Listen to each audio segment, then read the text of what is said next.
저는 한미연입니다. 올해 67이죠. 누가 말했나요? 인생에 마침표는 없다고. 거짓말입니다. 마침표는 있어요. 다만 우리가 예상한 곳에 찍히지 않을 뿐이죠. 지금 저는 장례식장 빈소에 앉아 있습니다. 정호 영정사진이 제 앞에서 빙그레 웃고 있어요. 40년 가까이 함께 산 남편인데도 사진 속 정호는 어쩐지 낯설게 느껴집니다. 어머니, 좀 드세요.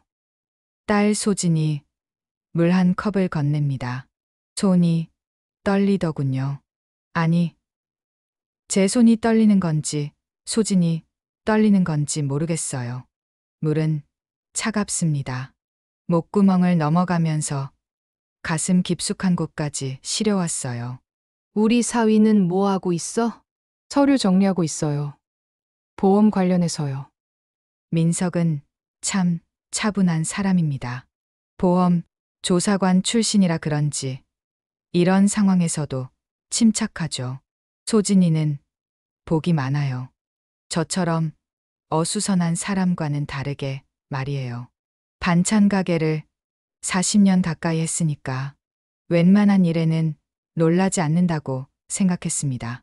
새벽 5시에 일어나 시장 가서 재료 사고 밤 9시까지 가게 지키는 일. 그게 제 인생의 전부였어요. 하지만 정호가 떠나니 모든 게 달라졌습니다. 저기 누가 들어와요. 소진이 입구 쪽을 봅니다. 저도 고개를 돌렸어요. 그 순간 제 심장이 멈췄습니다. 정호가 들어오고 있었어요. 검은 정장에 똑같은 체격, 똑같은 얼굴, 심지어 걸음걸이까지 똑같습니다. 아, 아버지? 소진이 벌떡 일어났어요. 민석도 서류에서 고개를 들더니 얼굴이 하얗게 질렸죠. 빈소 안이 조용해졌습니다. 조문객들이 수군거리기 시작했어요. 저게 뭐야? 신기하네. 쌍둥이였나? 하지만 분명히 죽었는데 저는 일어날 수가 없었습니다. 다리에 힘이 빠졌어요. 마치 꿈을 꾸는 것 같았죠.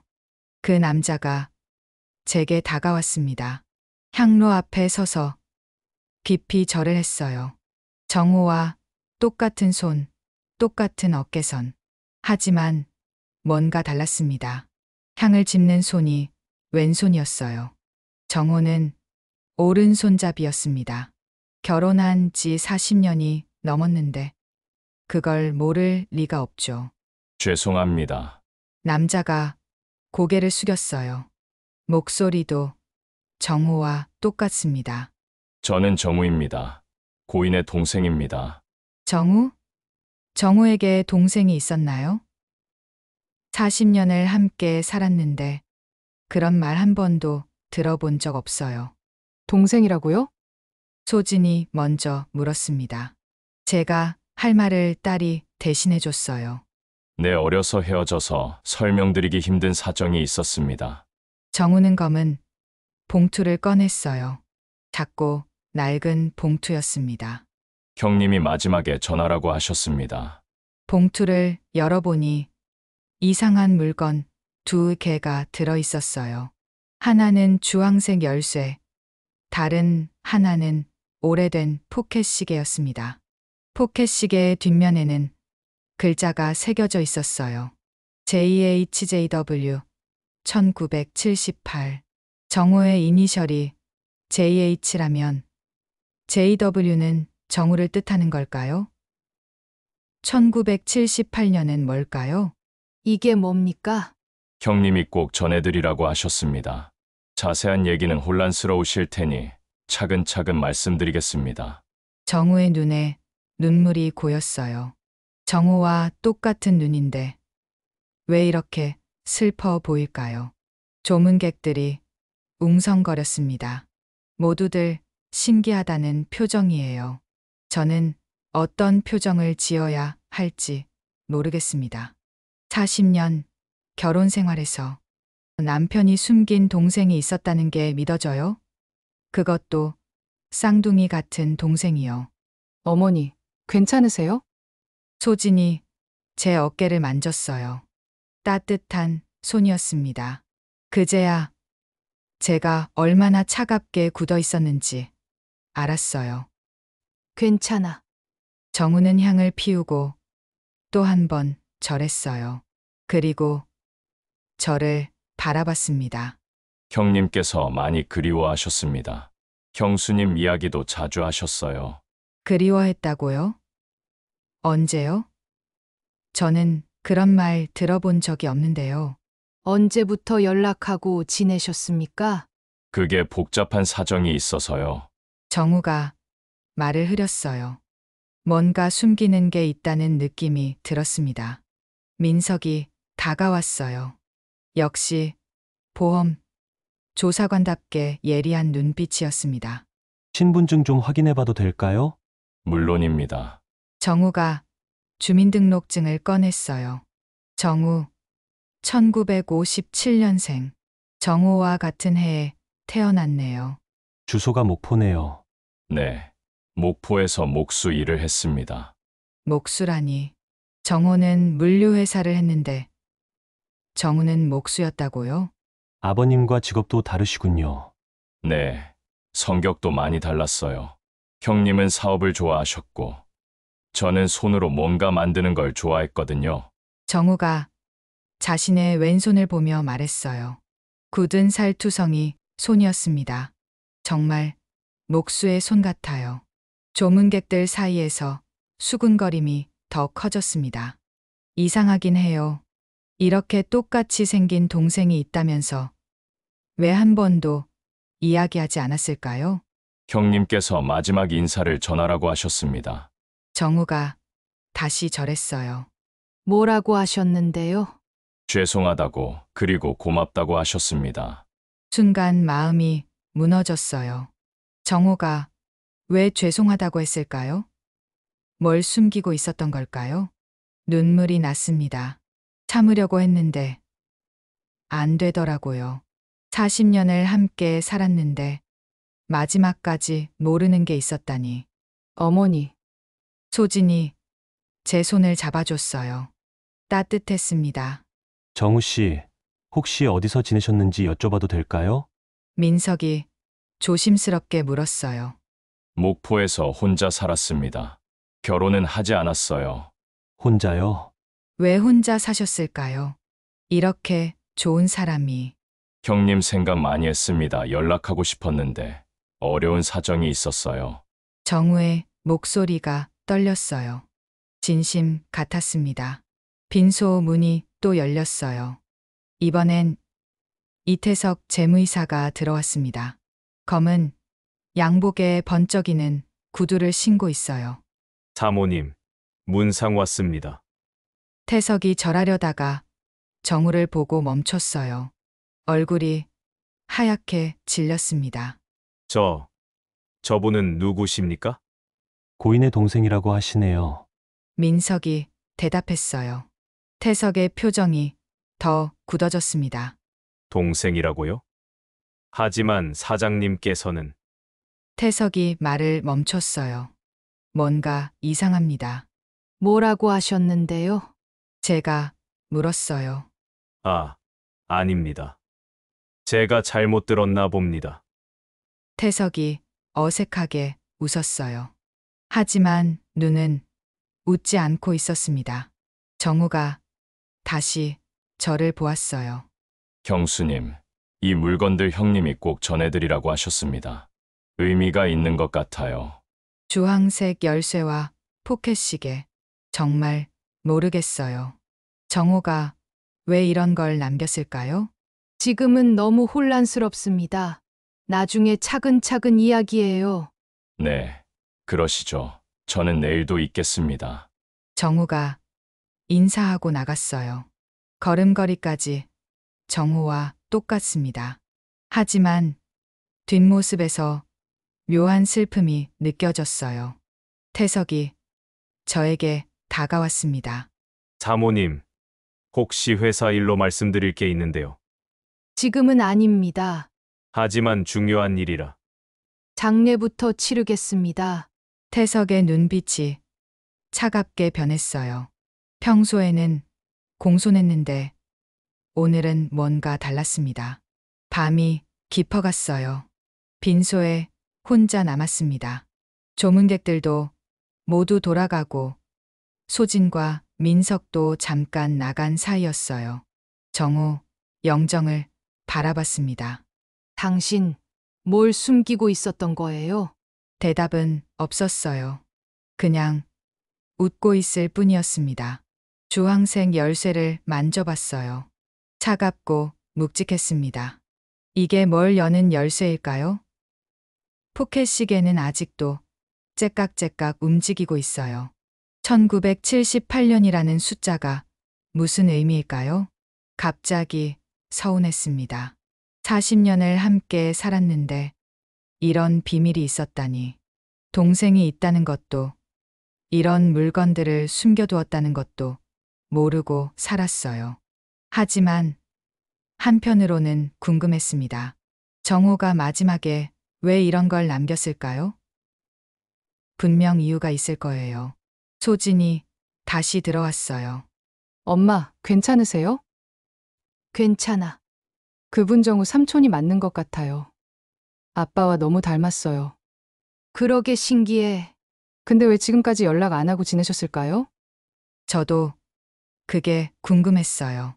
형제라면 연락하고 지내는 게 자연스러운데 왜 이렇게 갑자기 나타났을까요? 내일 한번 만나봐야겠네. 네, 그러세요. 근데 엄마, 너무 힘들면 말씀하세요. 고마워, 소진아. 딸이 있어서 다행입니다. 이런 때 혼자였다면 견디기 힘들었을 거예요. 밤늦게 집에 돌아왔습니다. 정우 없는 집은 너무 조용해요. 시계 소리만 째깍째깍 들립니다. 정우 서재를 들여다봤어요. 평소처럼 깔끔하게 정리되어 있었습니다. 회사 서류들, 통장들, 각종 계약서들, 모든 게 제자리에 있어요. 하지만 정우에 대한 자료는 어디에도 없었습니다. 정말 동생이 맞을까요? 아니면 다른 목적이 있는 걸까요? 잠자리에 들었지만 잠이 오지 않았어요. 정우 얼굴과 정우 얼굴이 계속 겹쳐 보였습니다. 똑같지만 다른 두 사람. 새벽까지 뒤척이다가 겨우 잠들었습니다. 꿈에서 정우가 나왔어요. 미안하다. 미연아, 이제 시작이야. 무슨 말인지 모르겠지만 뭔가 큰 일이 시작될 것 같은 예감이 들었습니다. 다음 날 아침 정우가 장례식장으로 다시 왔어요. 혹시 시간 되실 때 잠깐 이야기 나눌 수 있을까요? 네, 그렇죠. 빈소 뒤편에 작은 휴게실이 있었어요. 소진과 민석도 함께 들어갔습니다. 정우는 커피를 한 모금 마시더니 천천히 입을 열었어요. 먼저 죄송합니다. 이렇게 갑자기 나타나서요. 괜찮습니다. 다만 궁금한 게 많아요. 네, 당연하시죠. 정우가 깊은 숨을 쉬었어요. 저와 형님은 쌍둥이입니다. 1957년에 태어났어요. 역시 쌍둥이였군요. 그렇게 똑같을 수가 없죠. 하지만 5살 때 헤어졌습니다. 어떻게요? 1962년이었어요. 부산의 작은 분만소에서 태어났는데 당시 집안 사정이 어려웠거든요. 정우의 목소리가 조금씩 작아졌어요. 폭우가 내리던 날이었습니다. 병원 기록이 뒤섞이면서 저 혼자 목포의 어선집으로 입양됐어요. 1962년 폭우. 그런 일이 있었나요? 정우는 그런 이야기를 한 번도 안 했는데요. 그럼 지금까지 목포에서 사셨던 거예요? 내 양부모님 덕분에 목수 일을 배웠어요. 배도 만들고 집도 지었죠. 정우가 자신의 손을 보였어요. 정말 거친 손이었습니다. 정호의 손과는 완전히 달라요. 형님은 오른손잡이, 저는 왼손잡이고요. 아, 그래서 어제 향을 왼손으로 집었구나. 언제부터 형님과 연락하셨어요? 최근이에요. 몇 달 전부터였습니다. 몇 달 전? 그럼 정호가 살아있을 때부터 연락했다는 거네요. 왜 저한테는 말 안 했을까요? 형님이 먼저 연락하셨어요. 어떻게 찾았는지는 모르겠지만요. 정호가 먼저 연락했다고요? 왜 갑자기요? 소진이 물었어요. 아버지가 뭐라고 하셨는데요? 만나고 싶다고 하셨어요. 그리고 정우가 잠깐 머뭇거렸어요. 뭔가 준비해야 할 일이 있다고 하셨습니다. 준비할 일? 무슨 일이요? 구체적으로 뭐라고 하셨어요? 잘 모르겠어요. 다만 형수님께 꼭 전해야 할 게 있다고 하셨습니다. 정우가 주황색 열쇠를 가리켰어요. 이 열쇠가 뭔지 아세요? 형님도 정확히 말씀 안 하셨어요. 다만 때가 되면 알 거라고 하셨습니다. 수수께끼 같은 말이네요. 정호답지 않아요. 평소에는 뭐든 명확하게 말하는 사람이었는데 포켓 시계는 어떻고요? 이건 저희가 만났을 때 형님이 주셨어요. 1978년이라는 숫자가 새겨져 있죠. 1978년. 그때 저는 20살이었어요. 정호도 20살이었고요. 무슨 의미일까요? 혹시 1978년에 특별한 일이 있었나요? 정우가 고개를 갸웃했어요. 글쎄요, 형님이 중얼거리시는 걸 들었는데 장미국밥이라고 하시더라고요. 장미국밥? 제 심장이 뛰기 시작했어요. 장미국밥은 제가 정호와 처음 데이트한 곳입니다. 1983년이었어요. 대학가에 있던 작은 식당이었죠. 왜 정우가 그 이름을 알고 있을까요?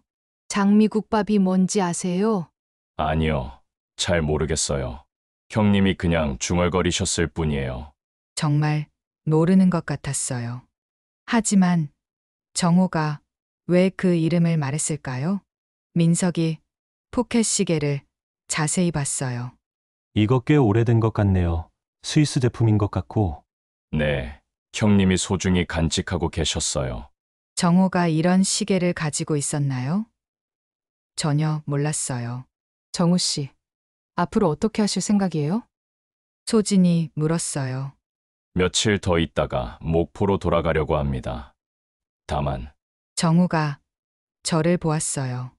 형님께서 당부하신 일이 있어서요. 그것만 마저 하고 가겠습니다. 당부하신 일이 뭘까요?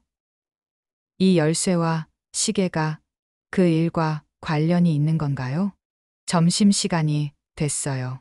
조문객들이 줄어든 틈에 정우와 함께 식당에 갔습니다. 형수님, 형님 이야기 많이 들었어요. 어떤 이야기요? 반찬 가게 이야기요. 40년 가까이 하셨다고 들었습니다. 네, 맞아요. 형님이 자랑스러워 하셨어요. 아내가 대단한 사람이라고요. 정호가 그런 말을 했다고요? 평소에는 그런 말 안 하는 사람이었는데 그리고 딸분 이야기도 많이 하셨어요. 공무원이 되어서 자랑스럽다고요. 정말 정호 말투였어요. 딸 자랑은 늘 하고 다녔거든요. 정우 씨도 가족이 있으신가요? 아니요, 혼자 살았어요. 형님이 유일한 가족이었죠. 외로웠을 것 같아요. 형만 생각하며 혼자 살았다니. 형님을 많이 그리워하셨겠어요. 네, 많이요. 어릴 때 기억이 희미하지만 계속 찾고 있었거든요. 정우의 눈에 또 눈물이 맺혔어요. 진짜 형제가 맞는 것 같았습니다. 어떻게 찾으셨어요? 우연히 신문에서 형님 사진을 봤어요. 물류업체 기사였는데 얼굴이 너무 똑같아서. 그럴 수 있겠네요. 정호 회사가 가끔 신문에 나오거든요. 그래서 연락하셨던 거구나. 네, 처음엔 믿어주지 않으셨어요. 당연하죠. 갑자기 동생이라고 하면 누가 믿겠어요? 그럼 어떻게 확신하셨어요? 어릴 때 일들을 이야기했어요. 똑같이 기억하고 있는 것들이 있었거든요. 정우가 포켓 시계를 만졌어요. 이 시계도 그 중 하나였어요. 형님이 기억하고 계셨거든요. 무슨 기억일까요? 정우가 저한테는 말 안 했는데 식사를 마치고 돌아왔어요. 빈소에는 태석이 혼자 앉아 있었습니다. 사모님, 정말 중요한 일입니다. 내일 변호사 사무실로 오실 수 있으세요? 무슨 일인데요? 유 원장 관련해서요. 유 원장? 정우가 유 원장을 남겼나요? 순간 불안해졌어요. 뭔가 복잡한 일이 생길 것 같은 느낌이었습니다. 사흘 뒤 변호사 사무실에 갔어요. 을지로에 있는 큰 건물이었습니다. 엘리베이터를 타고 15층에 올라갔어요. 유리벽으로 된 깔끔한 사무실이었죠. 태석이 먼저 와 있었어요. 양복을 말쑥하게 차려입고 앉아 있더라고요. 사모님, 오셨네요. 변호사는 중년 남성이었어요. 김 변호사라고 하더군요.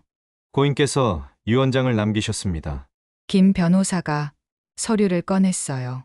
A사 용지 3장짜리였습니다. 내용을 간단히 말씀드리면 제 심장이 빨라졌어요. 뭔가 좋지 않은 예감이 들었거든요. 집과 반찬 가게는 부인께서 상속받으시고요.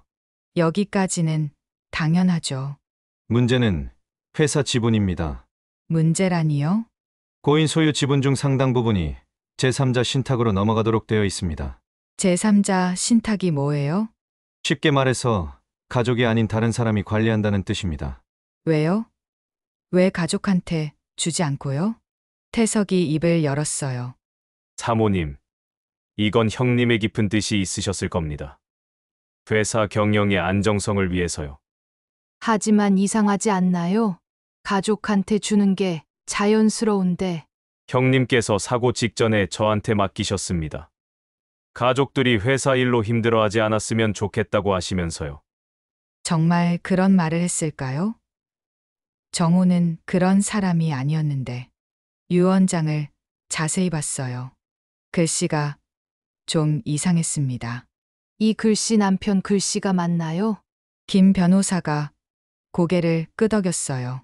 공증을 받았으니까 문제 없습니다. 하지만 뭔가 찜찜했어요.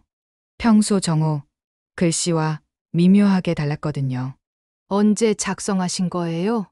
사고 나기 일주일 전입니다. 일주일 전이라니. 그때 정우가 뭔가 예감이라도 했던 걸까요? 소진이 유 원장을 보더니 고개를 갸웃했어요. 아빠 글씨치고는 좀 기울어져 있는 것 같은데요. 그런가요? 저도 다시 봤어요. 정말 기울어져 있었습니다. 평소 정우 글씨는 반듯했는데 이건 왼쪽으로 기울어져 있어요. 태석이 급하게 말했어요. 형님께서 몸이 좋지 않으셔서 그랬을 겁니다. 스트레스를 많이 받으시고 계셨거든요. 스트레스요? 정우가 무슨 스트레스를 받았을까요? 회사에 무슨 문제라도 있었나요? 아, 그런 건 아니고요. 개인적인 일로 태석이 말을 흐렸어요. 개인적인 일이라니. 뭘까요? 김 변호사가 다른 서류를 꺼냈어요. 그리고 이 열쇠에 대한 언급도 있습니다. 열쇠라니? 어제 정우가 준 주황색 열쇠 말인가요? 백합 사모함이라는 곳이 있다고 하네요. 이 열쇠로 열어보라고 하셨습니다. 백합 사모함? 어디예요? 구청 금고실입니다. 개인 사물함 서비스예요. 구청에 그런 게 있었나요? 전혀 몰랐어요. 뭐가 들어있는지 아세요? 잘 모르겠습니다. 확인해 보셔야 할 것 같아요.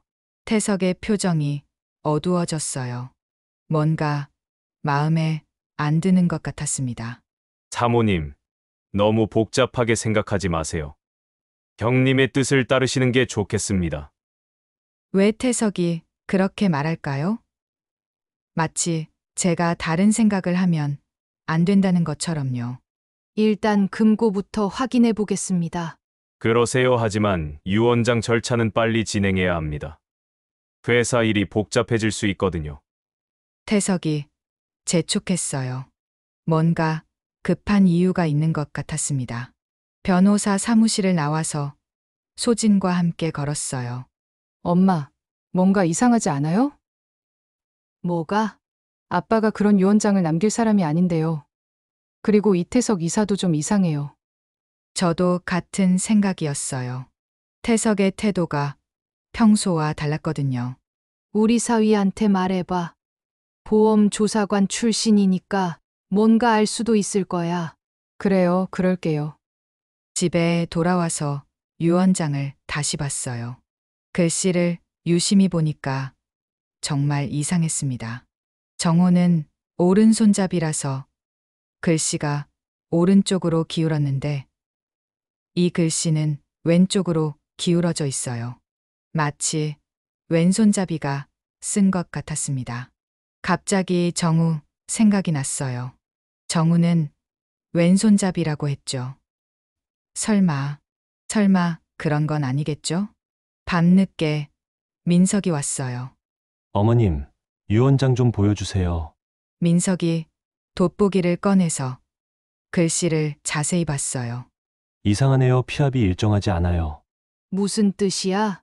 평소 오른손으로 쓰던 사람이 갑자기 왼손으로 쓴 것 같은 느낌이에요. 역시 그랬군요. 제 느낌이 맞았어요. 그럼 가짜라는 뜻인가? 단정할 수는 없지만 의심스럽긴 해요. 소진이 놀란 표정으로 말했어요. 그럼 누가 가짜로 만들었다는 거예요? 민석이 고개를 저었어요. 아직은 모르겠어요. 하지만 내일 금고부터 확인해 봐야겠어요. 그날 밤도 잠이 오지 않았어요. 만약 유언장이 가짜라면 누가 만들었을까요? 그리고 왜 만들었을까요? 태석일까요? 아니면 다른 사람일까요? 정우, 당신이 마지막에 무슨 일을 겪었던 거예요? 다음 날 아침 일찍 구청으로 갔어요. 소진과 민석, 그리고 정우가 함께였습니다. 금고실은 지하 1층에 있었어요. 신분증하고 열쇠 확인해 드릴게요. 직원이 서류를 확인하더니 저희를 안내했어요. 복도 양쪽으로 작은 사물함들이 쭉 늘어서 있었습니다. 백합 사모함은 중간쯤에 있었어요. 주황색 열쇠를 넣으니까 딸칵 소리가 났습니다. 문이 열렸어요. 안에는 갈색 봉투 하나가 들어 있었습니다. 꽤 두꺼웠어요. 뭐가 들어있을까요? 정우가 조심스럽게 물었어요. 봉투를 열어봤습니다. 첫 번째로 나온 건 낡은 영수증이었어요. 장미국밥 1983년 5월 14일이라고 적혀 있었습니다. 제가 정우와 첫 데이트한 날의 영수증이었어요. 어떻게 이게 여기에 있죠? 두 번째는 흑백 사진이었습니다. 두 명의 청년이 나란히 서 있는 사진이에요. 얼굴이 똑같았습니다. 한 명은 오른손을 들고 다른 한 명은 왼손을 들고 있었어요. 이거 저와 형님이네요. 정우가 놀라며 말했어요. 언제 찍은 거예요? 1978년인 것 같아요. 옷차림을 보니까. 그렇다면 포켓 시계의 1978년과 연결되는 거네요. 세 번째로 나온 건 편지였어요. 정우 필체였습니다. 이번엔 진짜 정우 글씨 같았어요. 편지를 읽어봤습니다. 미연아, 만약 내가 이 편지를 읽고 있다면 내게 무슨 일이 생겼다는 뜻이야. 미안해, 정우를 찾았어. 내 쌍둥이 동생이야. 어려서 헤어져서 지금까지 혼자 살았대. 마음이 아팠어. 하지만 갑자기 나타나면 너희가 혼란스러울 것 같아서 당분간 비밀로 했어. 시간을 두고 천천히 말하려고 했는데 혹시라도 누군가 내 이름으로 이상한 유언장을 만든다면 정우가 막아줄 거야. 정우는 왼손잡이라서 필체가 다르거든. 그리고 장미국밥 기억나지? 우리가 처음 만난 곳. 정우한테도 그 이야기를 해줬어. 너를 소개하고 싶어서 미안해. 미연아, 사랑해. 편지를 읽는데 눈물이 났어요. 정호가 이미 다 알고 있었구나. 누군가 가짜 유언장을 만들 거라는 것도, 정우가 도와줄 거라는 것도. 형님이 저한테 그런 부탁을 하셨나 봅니다. 정우의 목소리가 떨렸어요. 가짜 유언장을 막아달라고요. 소진이 놀라며 물었어요. 그럼 그 유언장이 정말 가짜라는 뜻이에요? 민석이 편지를 자세히 봤어요. 이 글씨는 확실히 아버님 필체네요. 어제 본 유언장과는 완전히 달라요. 그럼 태석이 가짜를 만든 걸까요? 편지 끝에 또 다른 이름이 있었어요. 오말순 할머니가 모든 걸 기억하고 계셔. 만약 증인이 필요하면 찾아가 봐. 오말순 할머니요? 누구죠? 혹시 오말순이라는 분 아세요? 정우가 고개를 끄덕였어요. 네, 들어봤어요. 옛날에 분만소에서 일하던 분이라고 들었습니다. 분만소요? 그럼 정우와 정우가 태어났을 때 있던 분인가요? 지금도 살아 계신가요? 형님 말로는 요양원에 계신다고 하셨어요.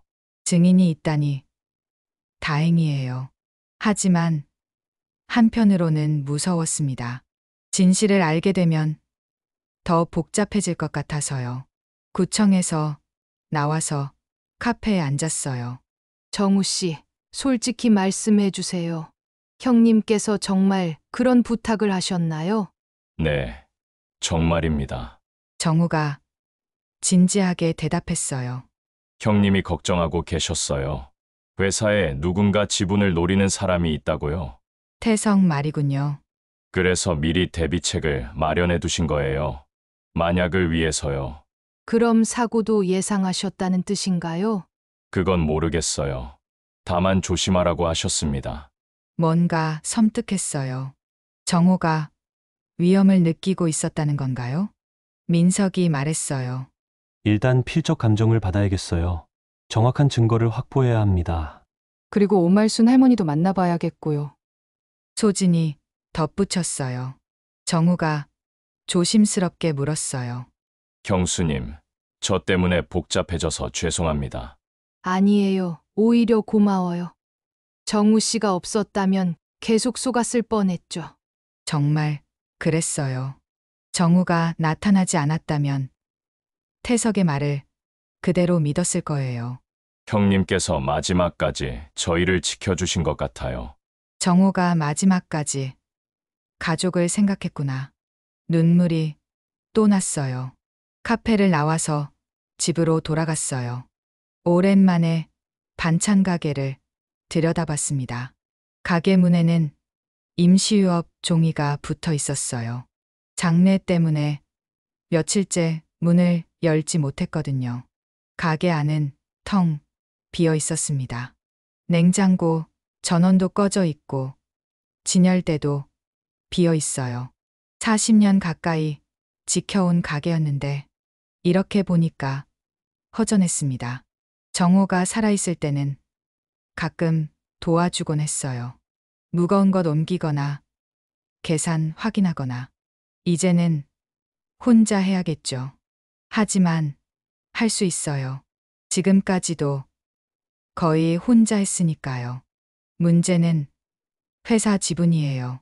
그게 정말 중요한지는 모르겠지만 정호가 그렇게 신경 썼다면 이유가 있을 거예요.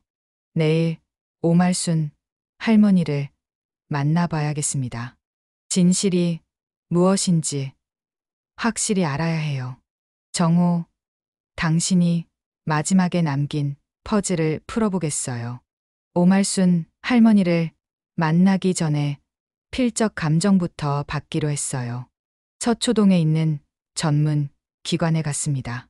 정우도 함께 왔어요. 두 문서를 비교 분석해 드리겠습니다. 감정사가 유 원장과 정우의 다른 서류들을 놓고 현미경으로 봤어요. 확실한 차이가 있네요. 감정사가 고개를 끄덕였어요. 이 유 원장은 평소 필체와 다릅니다. 특히 기울기가 반대예요. 역시 그랬군요. 왼손잡이가 쓴 글씨 같습니다. 정우를 봤어요. 정우는 왼손잡이라고 했죠. 정우 씨, 혹시 이 글씨가 저는 아닙니다. 형님 흉내를 낼 만큼 글씨가 비슷하지 않아요. 정우가 자신의 글씨를 써 보였어요. 정말 달랐습니다. 비슷하긴 하지만 확실히 구별되는 글씨였어요. 그럼 누가 썼을까요? 감정사가 말했어요.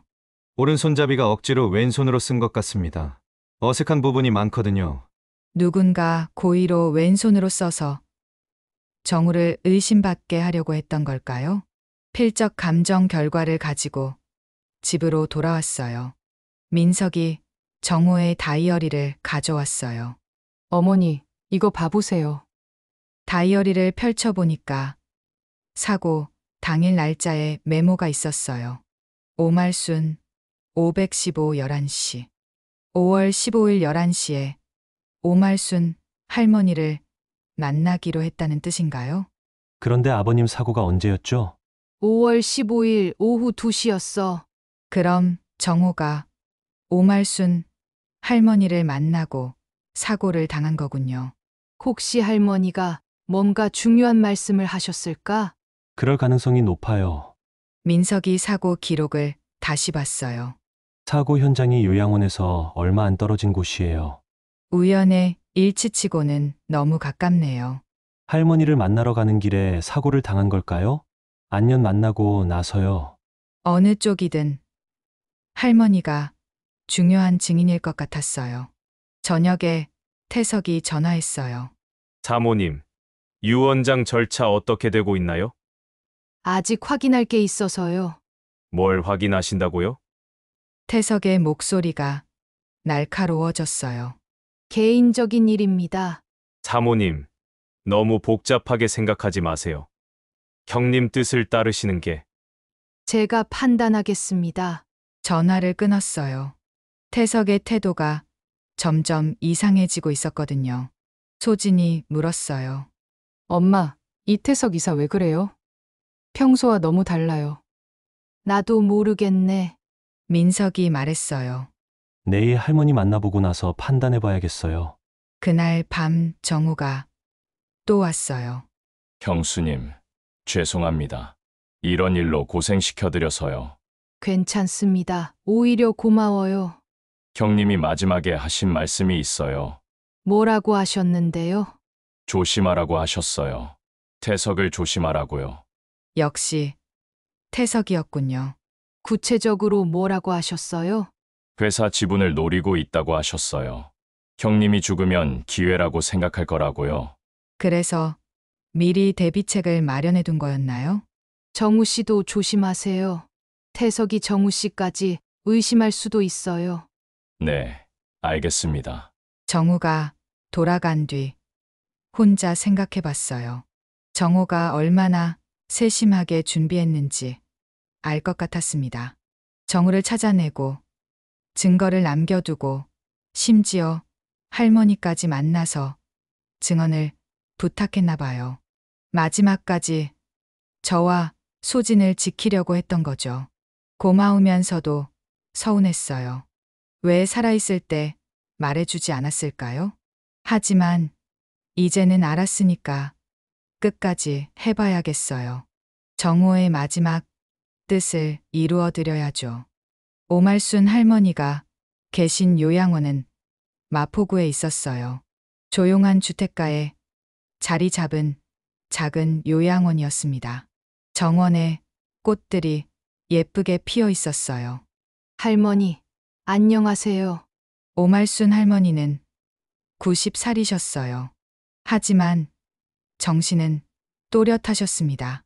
누구신가요? 한미연입니다. 정우 부인이에요. 할머니의 눈이 반짝였어요. 정호? 아, 그 쌍둥이 말이구나. 역시 기억하고 계셨어요. 네, 맞습니다. 참, 안 됐구나. 좋은 사람이었는데. 할머니가 고개를 저으셨어요.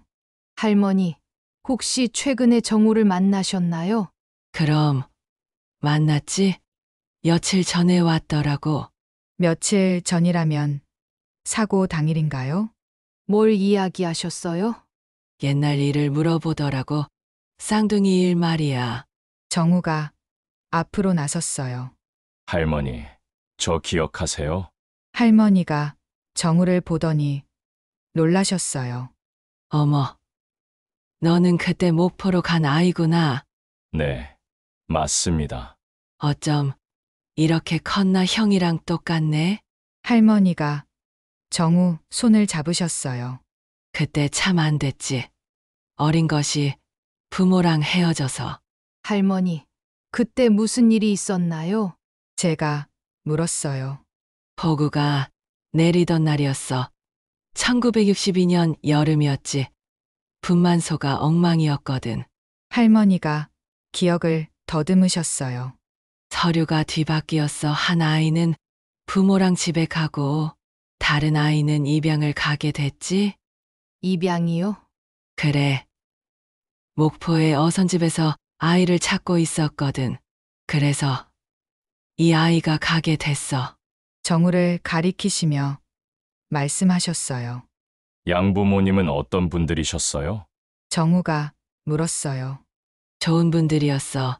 너를 진짜 아들처럼 키우셨지. 다행이었어요. 적어도 정우는 좋은 환경에서 자란 거네요. 할머니, 혹시 최근에 다른 사람도 왔었나요? 민석이 물었어요. 할머니의 표정이 어두워졌어요. 왔지? 왔어. 정호 오기 전에도 왔었어. 누가요? 정장 입은 남자더라고. 나이는 50 정도 됐나? 태석이군요. 뭐라고 하던가요? 돈을 주겠다고 하더라고. 옛날 일 아무한테도 말하지 말라고. 역시 태석이었어요. 얼마를 주겠다고 했어요? 10,000원이었나? 큰돈이지 하지만 거절했어. 왜 거절하셨어요? 돈으로 덮을 일이 아니거든. 그 아이들한테는 진실이 중요해. 할머니가 정우를 보며 말씀하셨어요. 그래서 정한테 다 이야기해줬어. 동생이 살아있다고, 목포에 있다고. 그때 정우가 얼마나 놀랐을까요? 갑자기 잃어버린 동생이 살아있다는 걸 알게 됐으니까요. 정호가 기뻐하더라고. 눈물도 흘리고. 정호가 울었다고요? 평소에 감정 표현을 잘 안 하는 사람인데. 그리고 부탁했어. 만약 누군가 진실을 숨기려고 한다면 증언해달라고. 할머니가 제 손을 잡으셨어요. 정호가 마지막에 한 말이 있어. 꼭 전하라고. 뭐라고 하셨어요? 장미국밥에서 만난 인연이 이렇게 커졌다고. 정호한테도 그 이야기를 해줬다고. 장미국밥 이야기를 정우한테도 했다고요? 정우를 봤어요. 정우가 어색하게 웃었습니다. 형님이 형수님, 첫 데이트 이야기를 해주셨어요. 정말 좋아하셨구나 싶었죠. 정우가 정우한테 저와의 첫 데이트 이야기를 했다니 부끄럽기도 하고 뭉클하기도 했어요. 그리고 또 하나 전할 말이 있어. 할머니가 진지한 표정이 되셨어요. 조심하라고 했어. 누군가 지분을 노리고 있으니까 증거를 잘 챙기라고. 증거라면 지금 우리가 가진 편지와 사진, 그리고 할머니 증언이겠죠. 요양원을 나와서 차 안에 앉았어요. 이제 확실해졌네요. 민석이 말했어요. 태석이 가짜 유언장을 만들었다는 거죠. 그런 것 같아요. 하지만 왜 그랬을까요? 소진이 궁금해했어요. 정우가 대답했어요. 형님 말로는 회사에 유동성 문제가 있다고 하셨어요. 태석이 그걸 이용하려고 한다고요? 지분을 담보로 쓰려고 한 거군요. 민석이 이해했다는 표정이었어요. 그럼 아버님이 살아계셨어도 문제가 됐을 거예요. 그래서 미리 대비한 거죠. 정호가 얼마나 신중한 사람인지 새삼 느꼈어요. 마지막까지 가족을 생각했구나. 이제 어떻게 해야 할까요? 내일 변호사한테 가서 진실을 말해야죠. 민석이 말했어요. 증거도 충분하고 증인도 있으니까 어렵지 않을 거예요. 하지만 저는 걱정됐어요. 태석이 가만히 있을까요? 태석이 다른 수를 쓸 수도 있지 않을까요? 그럴 수도 있어요. 하지만 이미 증거가 다 나왔으니까 어쩔 수 없을 거예요. 정우가 말했어요. 형님께서 마지막까지 치밀하게 준비하셨거든요. 태석이 빠져나갈 구멍을 다 막아두셨어요. 정말 그럴까요? 정우가 그렇게 치밀한 사람이었나요? 생각해보니까 맞는 것 같아요. 결혼할 때도, 사업할 때도, 딸 교육할 때도 항상 신중했거든요. 그날 저녁 태석이 또 전화했어요. 사모님, 유언장 절차가 왜 늦어지고 있나요? 제가 결정할 일입니다. 하지만 회사 일이 급합니다. 더 늦으면 문제가 생겨요. 무슨 문제가 생긴다는 걸까요? 구체적으로 무슨 문제예요? 그게 복잡한 일이라서요. 직접 만나서 설명드리겠습니다. 내일 변호사 사무실에서 만나죠. 네. 변호사 사무실에서요? 태석이 당황한 것 같았어요. 네, 정식으로 처리하겠습니다. 전화를 끊고 나니까 마음이 조금 편해졌어요. 내일이면 모든 게 정리될 것 같았습니다. 정호가 마지막에 남긴 퍼즐의 마지막 조각을 맞출 때가 왔어요. 변호사 사무실에 모였어요. 저와 소진, 민석, 정우, 그리고 태석까지. 김 변호사도 준비를 마쳤다고 했습니다. 먼저 필적 감정 결과부터 말씀드리겠습니다. 김 변호사가 서류를 펼쳤어요. 지난번 유언장은 위조된 것으로 판정됐습니다. 태석의 얼굴이 하얗게 질렸어요. 위조라니요. 그럴 리가 없는데요. 필체 분석 결과 고인의 글씨가 아닙니다. 하지만 공증을 받았는데요. 공증인도 속을 수 있습니다. 특히 교묘하게 만들어진 경우에는요. 태석이 식은땀을 흘렸어요. 그리고 이것이 진짜 유언장입니다. 김 변호사가 새로운 서류를 꺼냈어요. 구청 금고에서 나온 편지를 공증받은 거였습니다. 내용을 읽어드리겠습니다. 진짜 유언장에는 이렇게 적혀 있었어요. 집과 반찬 가게는 아내 한미연에게 회사 지분도 가족에게 상속한다. 그리고 정우에게도 법적 가족만큼의 배려를 해주길 바란다. 정우에게도 가족만큼의 배려를요? 이게 진짜 유언장입니다. 필적도 일치하고 증인도 있습니다. 오말순 할머니의 증언 녹취록도 함께 제출됐어요. 태석이 벌떡 일어났어요. 이건 말이 안 됩니다. 제가 직접 형님께 받은 유언장인데요. 그럼 왜 필적이 다른가요? 민석이 따졌어요. 그건 그때 형님 컨디션이 좋지 않으셔서. 왼손으로 쓰실 정도로요? 태석이 말문이 막혔어요. 김 변호사가 다른 서류를 꺼냈어요. 그리고 이것은 고인께서 남기신 별도 메모입니다. 또 다른 편지였어요. 만약 태석이 회사 지분을 임의로 처분하려고 한다면 이것은 횡령에 해당한다. 증거는 이미 확보해 두었다. 횡령이라니요? 무슨 뜻인지 설명해 주세요. 태석의 얼굴이 더 하얗게 질렸어요. 형님께서 태석 씨의 회계 조작 정황을 발견하신 것 같습니다. 회계 조작이요? 회사 유동성 위기를 숨기고 지분 담보 대출을 받으려고 했던 것 같아요. 민석이 설명했어요. 그래서 가짜 유언장을 만들어서 지분을 신탁으로 넘기려고 했던 거군요. 태석이 주저앉았어요. 저는 회사를 살리려고 했을 뿐입니다. 회사 돈을 멋대로 쓸 권리는 없어요. 소진이 차갑게 말했어요. 사모님, 정말 죄송합니다. 하지만 회사가 망하면 직원들은 어떻게 해요? 태석이 애원했어요. 그건 정당한 방법으로 해결해야죠. 김 변호사가 정리했어요. 결론적으로 가짜 유언장은 무효이고 진짜 유언장대로 상속 절차를 진행하겠습니다. 그리고 태석 씨는 횡령 혐의로 고발 조치할 예정입니다. 태석이 고개를 떨궜어요. 모든 게 끝났어요. 정호의 마지막 계획이 성공한 거였습니다. 변호사 사무실을 나와서 카페에 앉았어요. 정우 씨, 이제 어떻게 하실 거예요?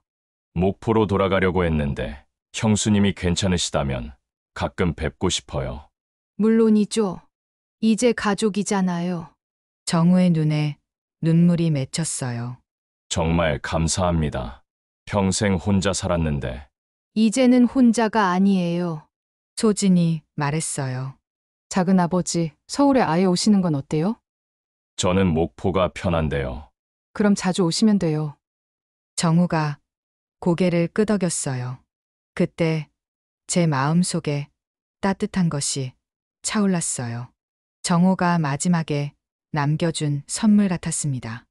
혼자가 될 거라고 생각했는데 가족이 늘어났어요.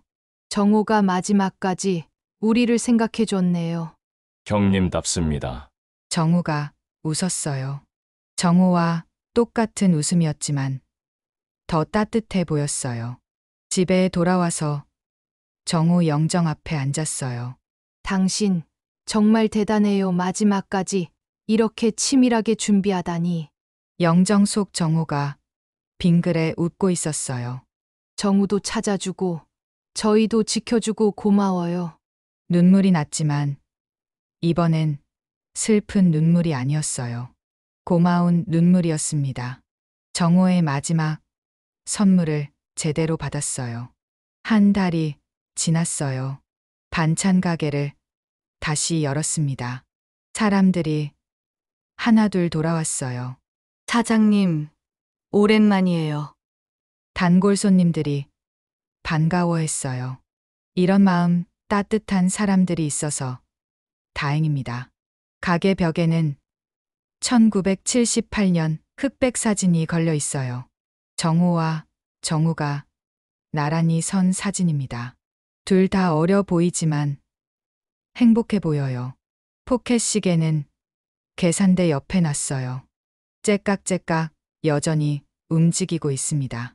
파는 어떻게 썰어요? 정우가 앞치마를 두르고 물었어요.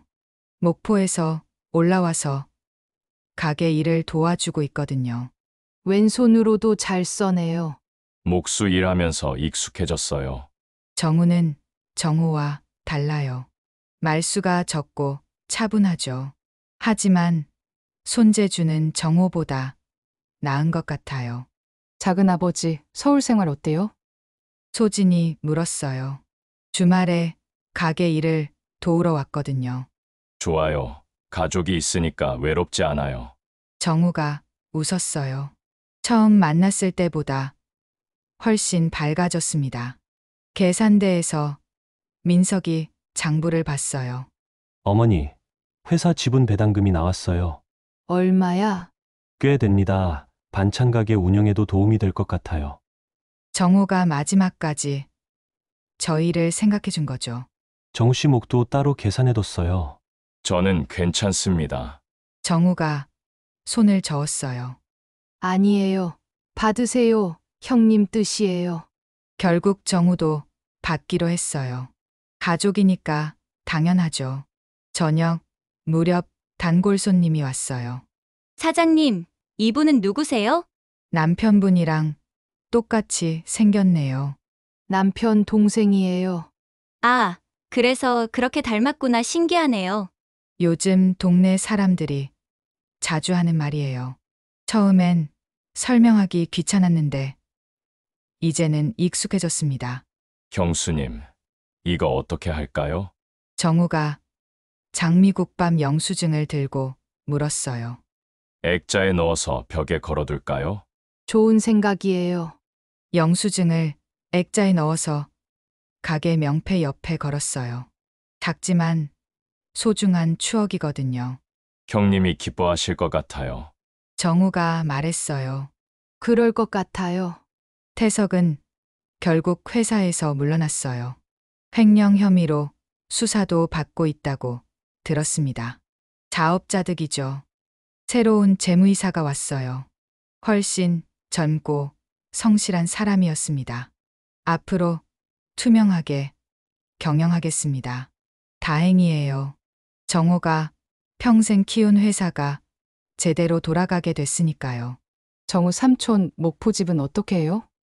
소진이 물었어요. 팔았어요. 이제 서울이 집이죠. 정우가 웃었어요. 근처에 작은 원룸을 얻었거든요. 가게 가까운 곳으로요.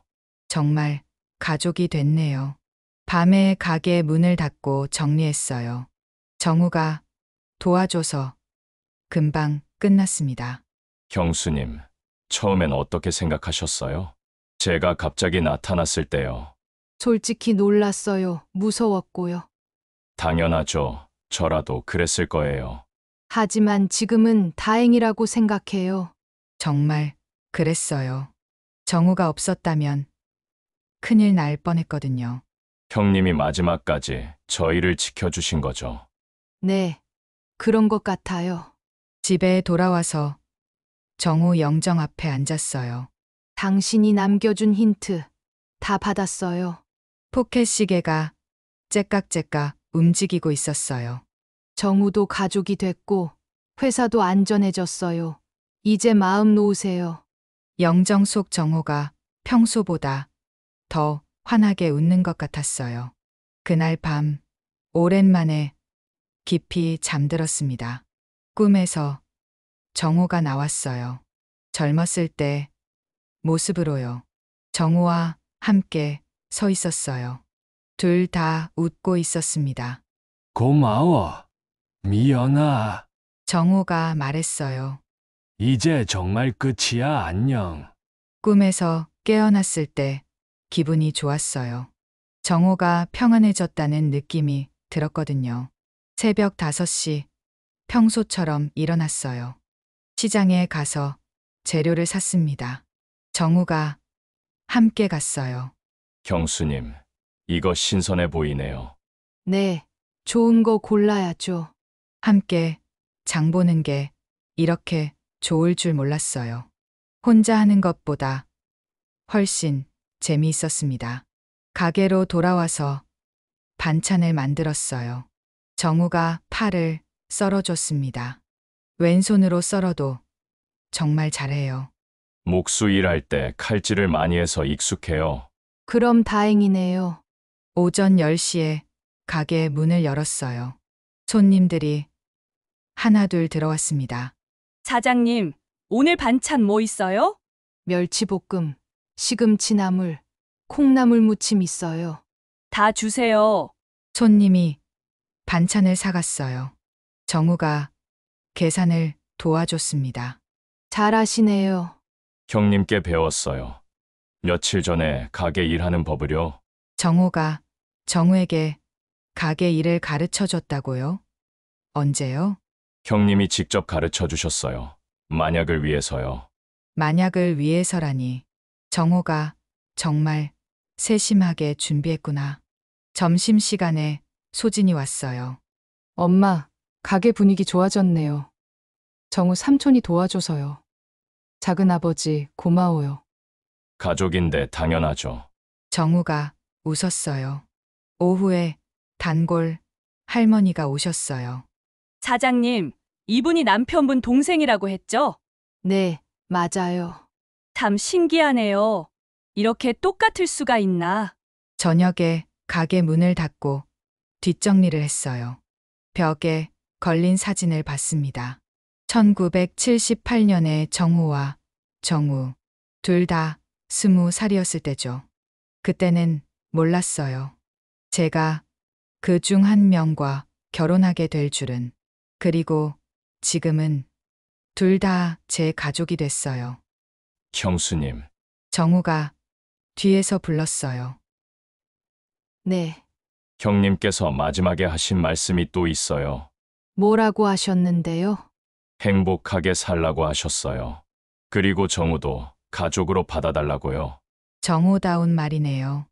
마지막까지 가족 걱정만 했어요. 당연하죠. 이제 정말 가족이에요. 정우가 깊이 고개를 숙였어요. 감사합니다. 정말 감사합니다. 그날 밤 집에서 정우 사진을 봤어요. 당신 정말 고마워요. 마지막까지 저희를 지켜줘서. 포켓 시계가 여전히 째깍째깍 움직이고 있었어요. 시간은 멈추지 않아요. 정우가 떠났지만 저희 삶은 계속됩니다. 이제 정우와 함께 남은 시간을 채워나가겠어요. 정우가 남겨준 마지막 선물을 소중히 간직하면서요. 반찬 가게 벽에 걸린 영수증을 보며 중얼거렸어요. 당신이 남겨준 힌트 다 받았어요. 그리고 조용히 덧붙였습니다. 이제 새로운 시작이에요.